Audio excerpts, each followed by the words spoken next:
Ani Bojo.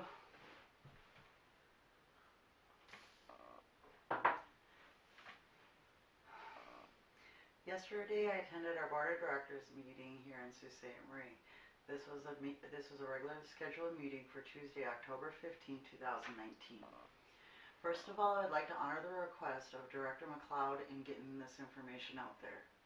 In yesterday's meeting, Director McLeod made known of Eastern Upper Peninsula Transportation Authority's proposed plan to raise transportation rates 40 to 250%. These rates would affect Sugar Island, Nevis Island, Drummond Island residents, travel members, and visiting guests when it comes to the costs of ferry transportation tickets. For the benefit of island residents, travel membership, and visiting guests, if anyone happens to have historic photos, specifically of Sugar Island, with horse and buggy crossing from Sugar Island over to the Sioux mainland, they're asked to please bring this information forward and direct this information to Director Jennifer McLeod. I attended this meeting as an observer. I was there from the very beginning and I sat in the first row. I have an issue of personal concern to address, but before I do, I want these facts to be known. Our Anishinaabe culture and traditions and ceremonies are not property of or to any outside entity. They are a way of life as Anishinaabe.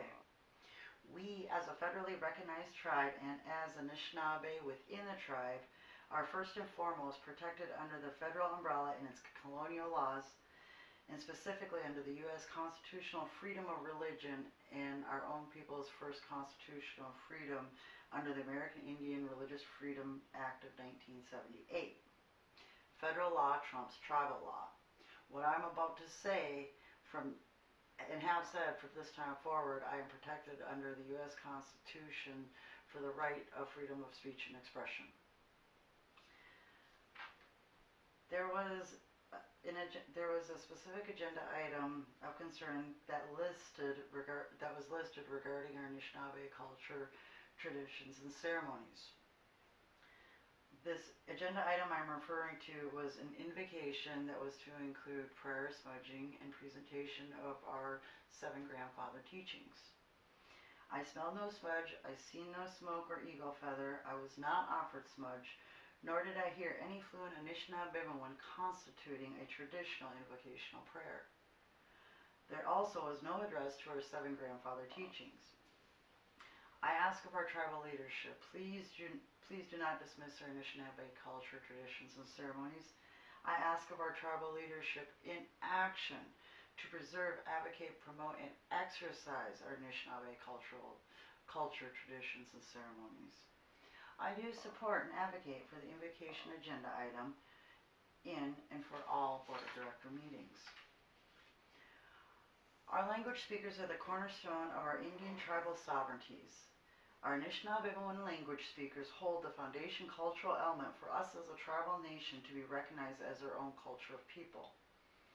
I would like to see the merging of our tribal fluent Anishinaabe speakers into all of our Board of Director meetings to honor and preserve the integrity of our invocation and traditional practice and ceremony of prayer and smudging.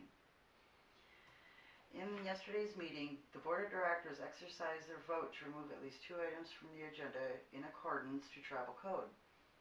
The invocation agenda item was not dismissed or removed. The invocation agenda item stands in the order as listed. There are no call to order policies or procedures in place to indicate Board of Directors operating legislative procedures. Therefore, the invocation agenda item stands as top-level hierarchy.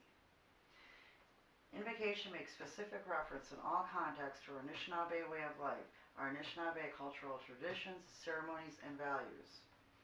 Our Anishinaabe culture, way of life, traditions, ceremony, and values now take precedence. Shimmy Gwetch for your time, and Ramapi.